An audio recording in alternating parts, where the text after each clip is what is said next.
Temporary reforms to the Corporations Act mean that Australian ASX-listed companies can now hold their AGMs, their shareholder meetings, in a virtual format. Of course, this is all in response to the coronavirus pandemic, which has come with the restrictions around gatherings. But with these virtual AGMs, they've thrown up not only challenges and opportunities, but there's also a significant number of pitfalls that companies have to be mindful of. I'm joined here today by Dave Filov, a leading Perth corporate lawyer and a partner at HWL Ebsworth Lawyers who specialises in ASIC and ASX issues. Dave, thank you for joining us today. How did we get to this position? Thanks for having me.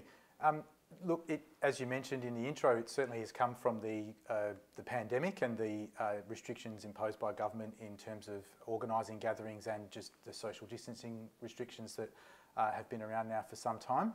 That certainly threw in the corporate world a spanner in the works for organising shareholder meetings, which have traditionally been a physical affair. Once a year, all companies have to have an AGM, and it's the one time of the year that shareholders have a right that's given to them under the Corporations Act to question management and really sort of be a part of the process. AGM season is coming, and ASIC recognised early that entities could not have shareholder meetings in a physical sense, and so in March released some guidance around a no-action position that they were taking to allow virtual or hybrid meetings to take place. And from a virtual setting, from a virtual point, they took that position because there's a little bit of doubt in the law that we have about whether attending virtually actually means you're present. So we've come a bit of a way from there, from early March, from that initial position that ASIC took, and in May, ASIC released, there were some legislative changes that were made that are temporary, that apply until November, and in the middle of May, ASIC released some guidance as to what companies should be doing to make sure that all holders are getting a right to participate. So it's been very much an evolving story, very much almost sort of test and see how we go along the journey. I mean, we've had some big ticket AGMs probably back in March. We'll have more coming up in May, and then of course the big onslaught of AGMs later in the year. But how has the position changed around the do's and the don'ts with those virtual AGMs, and particularly around that participation aspect? So initially, the position of ASIC has been, look, you might have an issue trying to organise a public gathering. So we recognise that, you know, there's lots of technology that is available and that you can sort of do this in an online or a hybrid setting. And they really just sort of adopted, I suppose, as I said, a no-action approach, which was, look, we know that things maybe aren't going to be done 100% correctly, perhaps. You know, the entities still do need to look at their constitution to see if they can actually do these things. But otherwise, we recognise that you will use technology to facilitate these meetings. Where we ended up in May was, I suppose, a slightly sort of stricter position, in the sense that the temporary legislative changes allow for the use of virtual or hybrid meetings, so they clarify that position about whether someone's present. So that's all ticked on that sense. But to get the benefit of that, you have to be able to allow holders to participate and vote in real time. So that means being able, as a shareholder, being able to perhaps change your mind whilst you are participating in the meeting and change your vote. Dave, if we can peel that back just a level to the technologies involved. I mean, there'll be companies, I mean, obviously a lot of companies have used webcasts over time to complement that physical presence in a auditorium, wherever they held their AGMs. What does the law, or what do the regulators say about the technologies that have to be used or should be used? Can they be used in parallel? Can you have a webcast and a teleconference? Can it be a Zoom meeting? How do you, what does... That's a great question. They don't. They basically sort of just say, look, you can use technology. So it now becomes what technology is available and what's going to best suit my circumstances as the company. So larger companies, for example, are going to have to have access to some pretty decent technology to be able to have the volume of people that may want to participate. A smaller entity, on the other hand, may be able to get away with something like a simple webcast and a teleconference running at the same time. So it really just does depend on every company's circumstances. The share registries are a great starting point for companies to contact because they typically help with the facilitation of the meeting, and they are the ones who have got the access to the perhaps either their own or other service providers with the technology that enables companies to hold the meetings. And then the second aspect of that, of course, is the participation bit. And it's almost ironic that companies, especially the large ones with a significant shareholder base, have over the last couple of years tried to shorten the length of their AGMs by encouraging questions in advance and voting in advance. We know the big end of town traditionally votes in advance. What is participation? The way you sort of read the guidance notes in this sort of virtual setting, is it just the ability to ask? Is it the ability to vote or change your vote? Or how's that?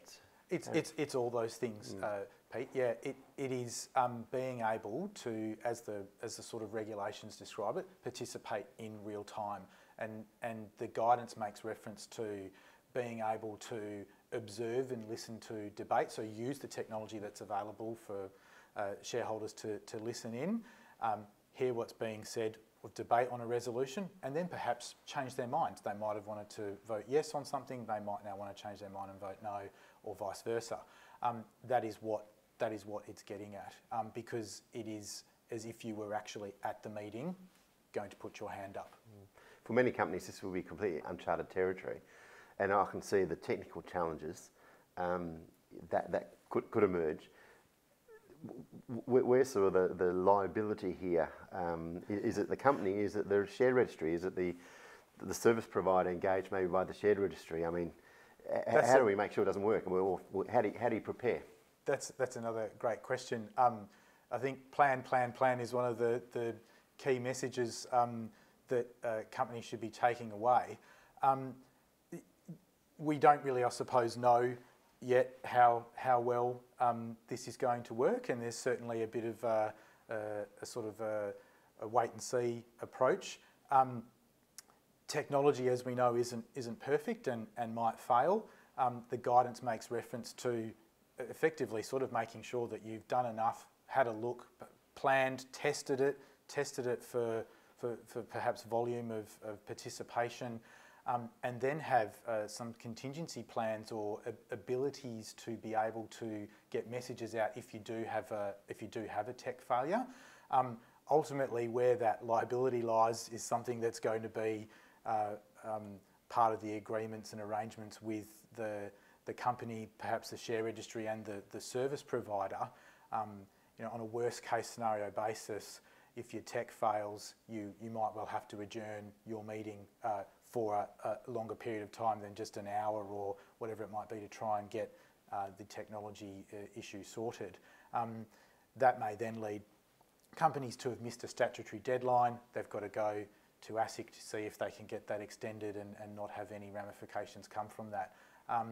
But it really is about making sure that you have allowed adequate time and resources to really consider what is going to best suit your circumstances and test all that before you have your meeting. Dave, this has been an evolving situation, of course, and ASIC has updated its guidance. I'm assuming factored in some of the experiences from Australia so far and possibly around the world.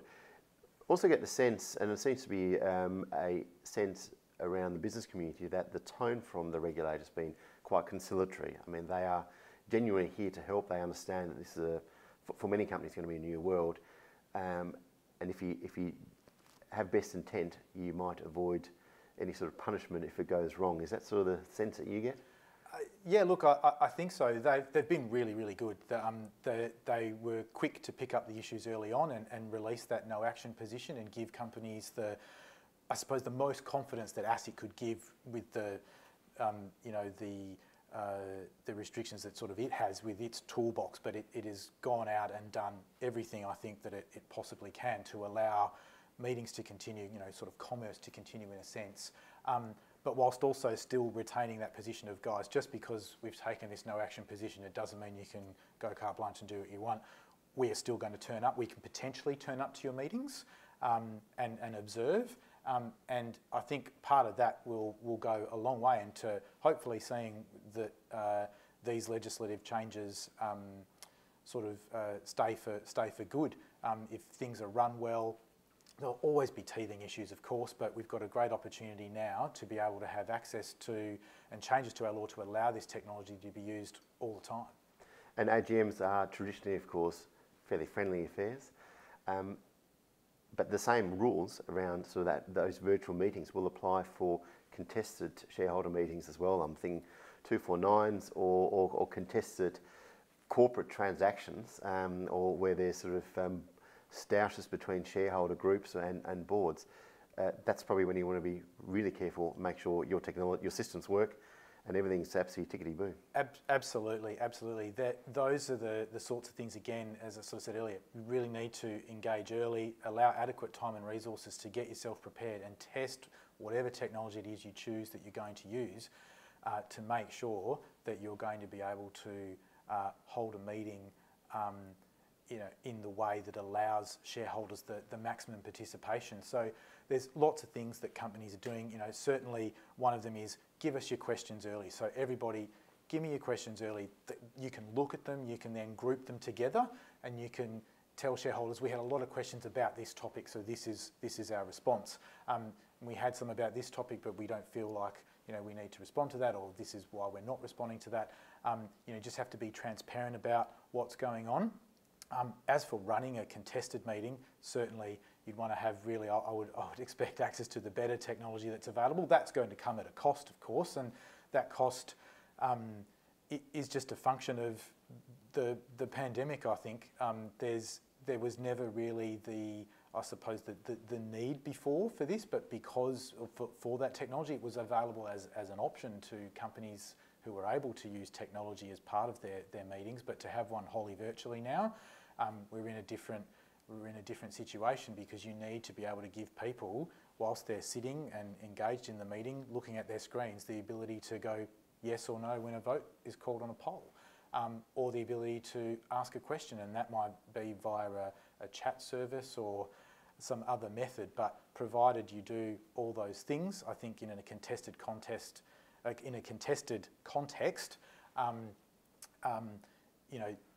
can be managed, but check it all and plan very well for that. Well, the good news is some of that extra technology cost will be offset by not having to serve up tea and biscuits in a hotel banquet room and have security standing out the front. Yes, that's right, no security. Yeah, yes. Dave, we've seen some big AGMs, the Rio Tintos, Woodside and Santos of this world. They've gone through it. They, of course, have a lot more resources in-house too. But for those smaller to mid-cap companies coming up, those who've got AGMs over the coming weeks, but then, of course, because we expect these new rules to apply all the way through the calendar year, what are your key bits of advice that you can give to those companies to make sure that they are set and ready to go? Plan. Get in touch with your registries early to see what's available, what technology is available for you to access and to use. There will be a cost associated with it. I think entities in that space really also do need to be mindful. I mean, traditionally, shareholder participation at an AGM for an entity like that isn't the same as it is for large companies. There might only typically be, a handful of people that turn up to those meetings. But with the ability to have a virtual meeting now, you could have a lot more people who are going to turn up. So you do need to kind of strike that balance, have a good look at your register, think about what engagement you've had from shareholders during the year, find the right technology that you think is going to serve you best, and then have the right contingencies and planning in place and test all that before you actually hold your meeting. You really need to have good scripts and a chair who's been well briefed and prepared to handle what situations might pop up at the meeting. we did say from the outset this is going to provide challenges, opportunities and pitfalls. Dave Filov, thank you very much for your time and for your insights into this. And for all our insights on thought leadership, make sure you visit our 268 website, and for our capital markets insights and stories, come and visit Investor Insights. Thank you.